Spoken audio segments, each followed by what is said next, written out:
عايزة تعملي قرص في البيت وتحشيها بملبن ومفيش عندك ملبن؟ طب ما تيجي يلا نعمل الملبن في البيت. يلا بينا نشوف طريقة عمل الملبن في البيت. يا صباح الفل، ازيكم يا حبايبي؟ عاملين ايه؟ يا رب تكونوا بخير. النهارده ان شاء الله هنعمل مع بعض الملبن في البيت، والملبن هيبقى طبعا جميل. جايبالكم سر المصنع نفسه، وان شاء الله يطلع معاكي جميل كده من اول مره. انا قررت اني اعمله النهارده عشان هعمل قرص، محتاجه اللبن عشان احشي القرص بالملبن. اول حاجه طبعا هجيب كوبايه ونص ميه. بسم الله الرحمن الرحيم. كوبايه ونص ميه، هننزل عليهم كوبايتين سكر،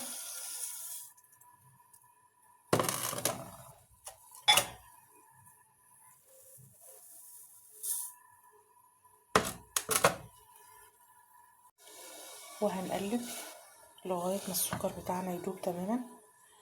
زي ما قلت لكم كوبايه ونص ميه على كوبايتين 2 سكر، وهنقلب لغايه ما السكر يدوب تماما. بس قبل ما تبدأي في وصفتنا النهارده، يا ريت لو مش عامله لي متابعه تعملي لي متابعه واشتراك وتعليق حلو منكم. هنقلب لغايه ما السكر يدوب. كلنا طبعا ممكن نحتاج نعمل معجنات بالملبن وما نلاقيش عندنا ملبن، وانت اصلا عندك المكونات في البيت، فبدل ما تشتريه من بره اعمليه في البيت.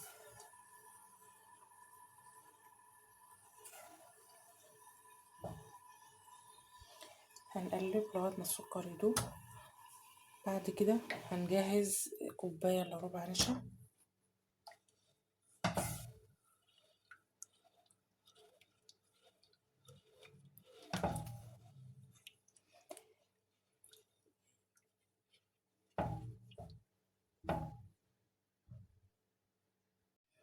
خلاص كده السكر بتاعنا داب خالص اهو. هنجيب بقى الخطوة الجاية، النشا بتاعنا مع المية. هنجيب كوباية الا ربع مية مع كوباية الا ربع نشا، وهنقلبهم طبعا في طبق على البارد كده. الناس اللي بيقولوا ان انا صوتي واطي، والله يا جماعة ده اكتر حاجة عندي. ان شاء الله لما اشتري مية الصوت يمكن يعلى شوية. الملبن من الحاجات الجميلة الأطفال بيحبوها. طبعا ممكن تلون لهم الملبن ده بألوان صحية، أحمر، أصفر، أخضر، زي ما هم حابين. تعمل لهم منها أحلى حلويات، هيفرحوا بها جدا.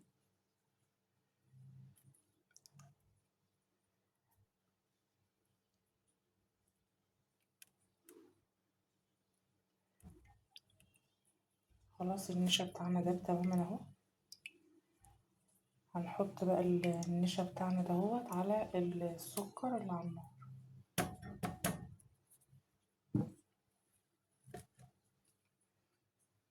بسم الله الرحمن الرحيم.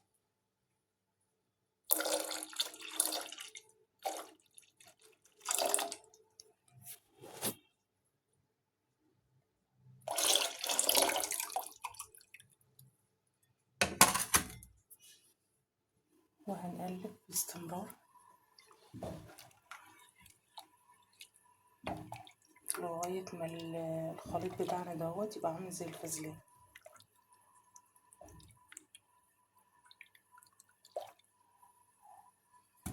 طريقة عمل النشا سهلة جدا، ولازم كلكم تعملوها في البيت، متشتروش ملبن تاني من بره. مش عارفة طريقة عمل النشا ولا الملبن، طريقة عمل الملبن.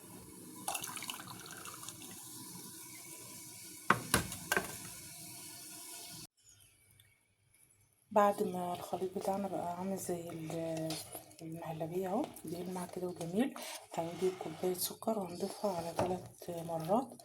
انا ضفت مرتين وكنت فاكرة اني بصور، لكن الفيديو ما كانش شغال اصلا، فانا جبت كوبايه سكر وقسمتها، حطيتها مره وبعدين قلبت وبعدين شويه وبعدين قلبت، ودي المره الثالثه اهي. معلش بقى انا كنت بصور من غير ما اضغط على التصوير. وهنقلب كويس جدا.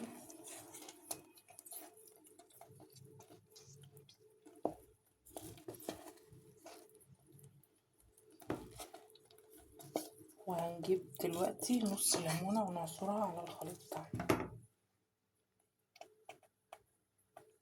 هنعصر نص ليمونه.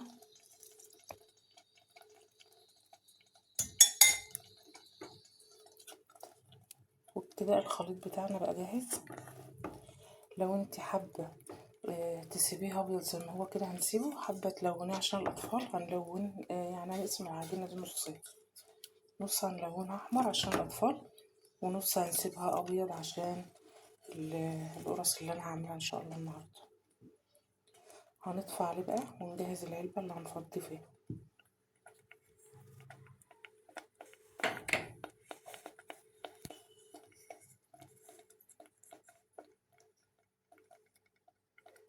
هنجيب العلب اللي هنحط فيها الملبن بتاعنا، هندهنها بالزيت كده وهنرش فيها رشه نشا بسيطه من تحت.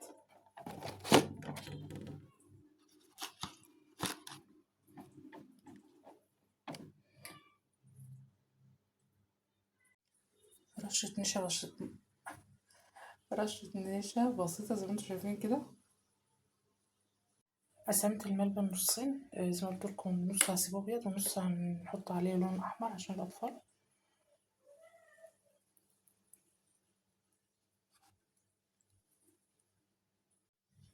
ده لونه اهو، شايفين لونه حلو ازاي. هفضي بقى في الطبق على ما يبرد. اوعى تفضيه في العلبة البلاستيك الا ما يبرد، لانك هتلاقي العلبة ساحت. ده الاحمر اهو وده الابيض بتاعنا. هنرش عليهم برضو رشة نشا بسيطة من فوق بالمنظر ده كده، وندخلهم التلاجة لغاية ما يبردوا. وبعد كده اطلعهم اقلبهم واقطعهم واوريكم شكله عامل ازاي.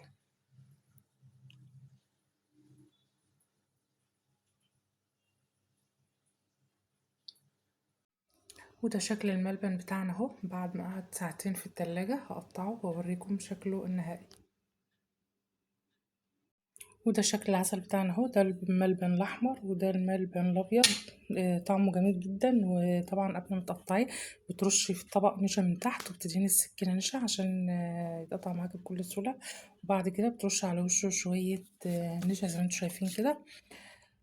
هقول لكم بقى فوائد الملبن. الملبن من الحاجات اللي بتمنح الجسم بالطاقة ويساهم في تخفيف آلام المفاصل وتحسين حالة البشرة، بالذات لو احنا حاطين عليه جيلاتين. طبعا ما نكترش منه لأنه مليان سكريات، وعشان خاطر الناس اللي عايزة تحافظ على وزنها وعلى السكر، وكمان عشان مشاكل الأسنان. ده كان فيديو بسيط كده عن ازاي تعملي الملبن في البيت. اتمنى يكون الفيديو عجبكم. لو عجبكم ياريت متبخلوش علينا بلايك ومشاركة الفيديو ومشاركة في القناة. اشوفكم فيديوهات جديدة ان شاء الله.